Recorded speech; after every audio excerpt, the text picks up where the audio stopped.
Hello, everybody. Welcome to Astrano's podcast. My name's Grace. My name is King. And today we're going to be talking about how to make school work for you, how to make school a little bit more enjoyable, because we're back in September. Woo! And it's back to school. It's autumn. You know, everything's kind of shifting again. Everything's running again. We're back on the treadmill in some essence.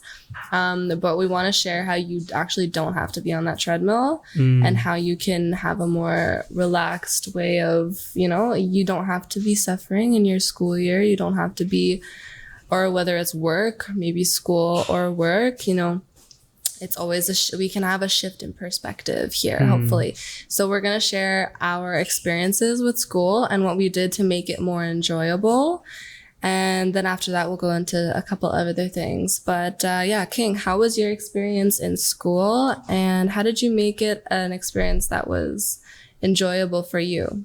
So it's a love and hate relationship because I've never lasted more than 3 years in a school. I'd always just transfer. So from, preschool, kindergarten, and then grade 1 to 3, and then 4 to 6, and 7 to 8, 9 to, 9 to, 8 to 9, and then, after high school. So there was never a consistent, group of friends. So it was a bit challenging. But what I did was I kind of just turned it into a game where it's just okay, going into a new space, going into my cocoon. But one thing that I've done is, again, turning into this game where I'm I just challenge myself outside of school, because it's I feel like this topic is, again, there's a lot to unpack, but I'll just start with the basics. So, and in school, let's say that we're talking about what do you want to, because there's different age group here, if you talk about college, maybe here, you can talk about college, or high school, or whatever, what you remember in school, if there was a time where you were I really don't want to be here, which is a common thought for a lot of students. This institution is not the best. So how, whatever comes up for you, how did you make it work when you were I really just don't want to be here? Maybe you almost dropped out. Maybe you were just get me out of here. How did you have that shift, or how did you make it work? So I'm going to speak about my college experience. So I went to college for 3 months, and it was something that I didn't want to do. It was just a conversation with my mom that went on for 2 years. I said, no, I don't want to. Second year, no. And then the third year, I was just okay. So I went, and then I knew the first day I was there, I knew I didn't want to be there. So I knew I was going to drop out after the semester. So I was thinking to myself, okay, how can I make the best of this? So what I did was I joined clubs. I started my own club. I started my own, I went to the office thing and I just registered my own and posted it on social media, and people showed up, and then we would have weekly meetings. And what that taught me is, how to organize people, how to lead people, how to facilitate a gathering. So that one was really cool. The second one is I joined sports. We played flag football with a group of friends, and that's really fun. The second one is just hang out with different kinds of people. Have study buddies, as we call it. We would hang out at the coffee shop, and we would just talk about our assignments. But really, we didn't talk about assignments. We just talked about random things. There's only maybe 1 or 2 people there in that group that really focused. I was not one of them. And also, build a good relationship with your teacher, even if you hate him or her, because at the end of the day, I think that the teacher's job, if they're doing it right, is to guide you into the world that's going to come after you leave that facility, right? But before I continue, let's touch base with you, Grace. How was your experience? Yeah, I'll touch on my high school experience because I have not gone to university or college. And my high school experience, here's the thing. The reason that I feel like we wanted to do this podcast is because obviously the institution and high school and educational systems, they're corrupt. People don't want to be there. The teachers are underpaid. People are angry. People are stressed. The environment in itself has become basically just a socializing game. A lot of kids get bullied. There's just a lot of things going on there. But, you know, I think it's empowering if we can figure out, you know, I'm there, you're there for a big chunk of your life, and we're not at the point yet where, you know, systems are really shifting greatly yet. I think a lot of schools are making really good initiatives to, you know, change their curriculums, make it more self-learning based, make it more personalized. What do you actually want to learn? Do you actually need to learn this to get to where you want to be? And even with the idea that you need to know who you want to be at the age of like 16, that's really ridiculous. Yeah. And yeah, so with all that being said, you know, my high school experience, I was kind of, you know, the outcast per se. That was the character I took on, the outcast. And yeah, it was like I had my core group of friends, but there was definitely this feeling like I didn't want to be there. And I didn't, like, my grades were not good. I think I was like 60s, and I was like passing, and it was funny because, truck, 1 second. There were kids in my class, and my close friends would get like 90s, and they'd be like, I ruined it. I didn't do good enough, or even 98s, and they would be so upset. And I was like, wow, I got 60. Yeah, I got 60. I would be so happy, like I passed. And it was just funny because there's such different, you know, paths in school that you'll witness. Like, some people are just there because they're supposed to be there, and some people are really on this path of like, you know, this is my trajectory into my future. Totally understandable, because that's what, you know, we're told, that this is how you get to your future. This is your future, supposedly. So what I did actually was I joined band, which was really, really helpful. It created this little community for me. Band was my favorite class. And, you know, that was like a safe space for me, as well as, you know, joining, yeah, like King said, you can join clubs or take side classes. I forget what they're called, extracurriculars that actually interested you or interest you. Because I took, you know, psychology, I took art, I took things that like made me feel excited to go to school, things that, and I think too, if you can create, like being in band class for me, it created this sense of like I'm creating something and I'm working on something and it actually interests me, and I want to go to be a part of that music that we're going to be making. And I really enjoyed it.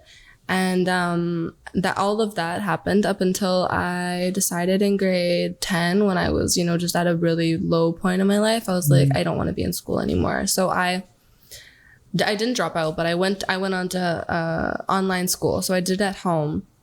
And with my online homeschooling, I was so much more happy because I'm not the most social person, so I didn't need the social life every day, all day. And I was able to get through what I needed to, like my classes, so much quicker. I was able to, like, with like social studies and stuff too, I would like do all of the work and like learn all the stuff. And then afterwards I would be interested to like look up things on my own, like dive even deeper into different things that they weren't talking about, which was really cool because I had the time to do that and I had the space to do that. And because I was like self-guiding, I was like, okay, I actually want to dive more into this. And I could, which was really awesome. So also, if you're not having a really good time, you could talk to your parents or your whoever, whatever you're doing. You could just think about maybe doing online schooling. You definitely need more of a self-drive. You need to be able to be consistent with it if you wanted to graduate, to be able to finish your courses if you're doing them at home, because you don't have the teacher on your ass.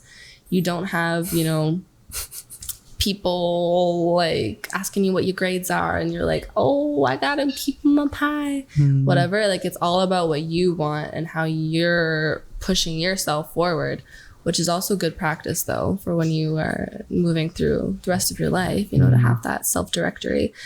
But yeah, that was my high school experience, and it really created this maturity in me, I feel like, to be able to choose like, oh, I can do online schooling. And it changed my life. That's really interesting to have, like, because I've never been homeschooled. I've never, like, you guys are the first people that I've met that are like homeschooled. I'm just like, to be in school at home, that's kind of cool.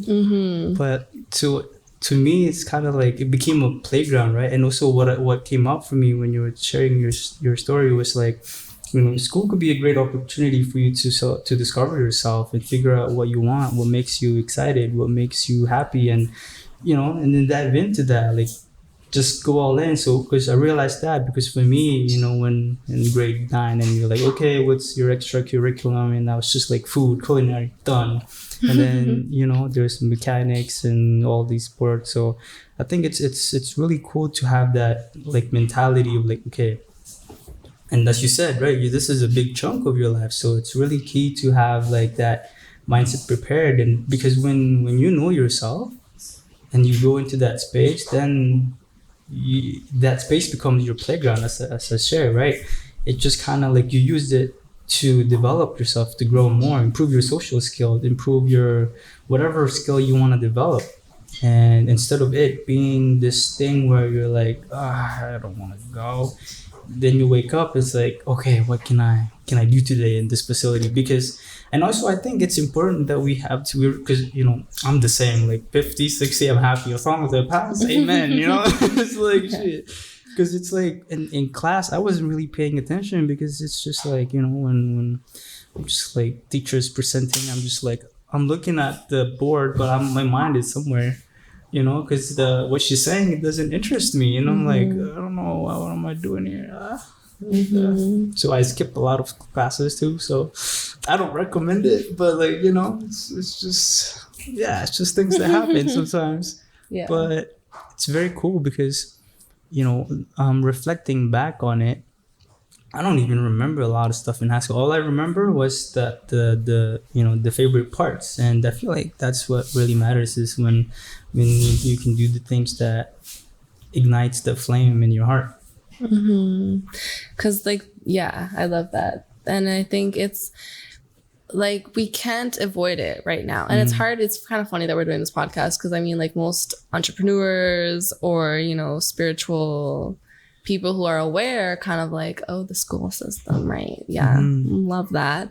But I think if we can get out of victimization a little bit, just because we're not out of it yet, and I think that there's a lot of change happening, but as people who are aware of what is going on, and you watching, you're aware of what's going on, we can create this awareness of our mentality in school, in whatever that you're moving through, whether this creates an idea, oh, maybe I could go to a different school that's more, focused on what I need, or maybe I could look at homeschooling, or maybe I could create a club like King did. Maybe I could do these things that will create this spark inside of me, because, if you're going to school and you're not wanting to be there, that weakens your energy. You don't want to be there. You're doing it anyways, and you're fatigued. Maybe you have some anxiety. Maybe you have depression. Like, I mean, look at the kids nowadays. There's a lot of negative impact from, just the way that society is organized right now. So if we can change the perspective even a little bit to create this spark inside of anybody watching, to realize, okay, maybe I can make this an experience that can better me in some way. Maybe I can learn something that will affect my future in a positive way. And if we can shift the mindset of, okay, I don't want to be there, into, okay, I'm here, let me work this out, then we can maybe alleviate some of the depression, because you're putting your power back. You're taking your power back. If you are putting your power in somebody else's hands and saying, they're doing this to me, I have no choice, I'm at the whim of, my parents or whoever, the government, like, does that make you feel good? It makes you feel belittled. It makes you feel tired, like a victim, all of this stuff. So when we take our power back, we can shift our reality, shift our experience into, okay, I'm here, and what am I going to do about it? Right. And that can shift your whole reality. It can shift your mental state, emotional state, all of that stuff into, I love what you said about like with the matrix, because I feel like school is the entrance into the matrix. That's how you get programmed to be a active contributor to the matrix, because think about it, the moment your consciousness arrives, like the moment you're aware that you're a boy or a girl in this body, in this earth, then you're like, okay, young one, you're gonna go to this school now, you're gonna get taught how the world works, and you're gonna get taught what we want you to learn. And so it's like, damn, you're really being programmed to be a certain way, right? And if you think about all the way school has, so I don't know about like for your school, like for us, it's like literally every morning we have to line up like a specific centimeter, and then we have to like raise our right hand and pledge our allegiance to the flag in the Philippines. Oh wow, yeah. And then we would have prayers, and then do all these routines every morning, and it's like it's ingrained in you.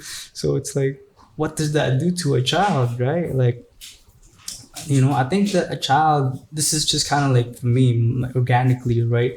Like a child shouldn't, I mean, I guess there's that identity part, but like just let him be a child, let him figure out the world, let him discover if he is this or that. Like don't give him a label and tell him you're this. No, let him figure it out, because when a child comes to this world, they already know everything. It's just they've forgotten it because we've taught them so many lies and illusions that it's just sad. But I think there's gonna be a change, because as you said, with homeschooling, that's something that I feel very excited about, because with homeschooling, it's like you get to decide, I don't know how exactly it works, but I feel like it's something that is, you have a child, and then, okay, what does your child want to do? And then you base the schooling around that. Yeah, I think so. I mean, it depends how much you shift it, because according to the government of Canada right now, your child legally has to be in school, so you have to follow the curriculum, and there are like classes that they have to take. So it's like they have to take English, they have to take math, they have to take science, they have to take social. That's fair. But within that, if you do homeschooling, you can change it where in which you're like, okay, they're doing these things, math and stuff, but am I teaching it in a different way? And am I making it more exciting? And in social, what history exactly am I teaching them, and what perspective am I giving them about social and about history? And so it is more like a self thing like that. And then there's this woman that we follow in Calgary, and she has a child, and then she also has some of her friends who have kids. They homeschool all together. So it's not like just like the kids isolated and doing homeschooling on their own, which I think can be hard for kids to be homeschooled. It's kind of like, oh, you're sitting at home at your desk all on your own. That sucks. But if you have like a community where they're all doing it together and they're interacting, and they're still doing group projects, and they're like learning how to garden together, or whatever it is that you want to teach your kid, real life important stuff. If you can like find a group where they can do it all together, that seems like that's the new earth. Like that's so cool, because and then we'll switch out of needing to learn I don't know, because you know what, and this is the tricky thing too, like if you need to know math because you want to be an engineer in the future, learn math. But if you want to be a gardener, you probably don't need to know the same math as somebody that's going to be an engineer. Right? When they added the letters with math, I know. I lost it. Oh god. Good old, yeah. But so all of this to say, you can we just want to put the power back into your hands. We're coming out of the dark age and into the enlightened. The light. And we want to support you. So any other things you wanted to say, King, about how to make school a better experience? I think, it's just a recap from me. It's like, for my piece is to use school as a tool to realize yourself, to get to know yourself, and use it to create, relationships. Because sometimes, I have friends now that are really good friends that I've met in school, and but these are very few. But like, you can find those in school if you engage with people. So just use it to develop yourself, use it to get to know yourself, and self-discovery. Mm-hmm. What about you? Self-discovery. Yeah, all of that. Yeah. Get to know people. You get to observe people. You get to do some self-growth. And allow yourself to be put back into your empowered state of, you know, I get to choose what I make this experience. And not to say it's not horrible. I mean, we all went through the school system, and I was really grade 5. I was like, only like 8 more years. Perfect. So don't worry, we've all been through it. But yeah, you got this, and you're gonna make it through, and we support you and we love you. And please check out our social medias if you want to connect with us. We're on Instagram, Facebook, TikTok, YouTube, everywhere. Official Astrano. And also you can stream this podcast on Apple Podcasts, Spotify. And we love you so much. Please like and subscribe, and we'll see you soon. Ciao.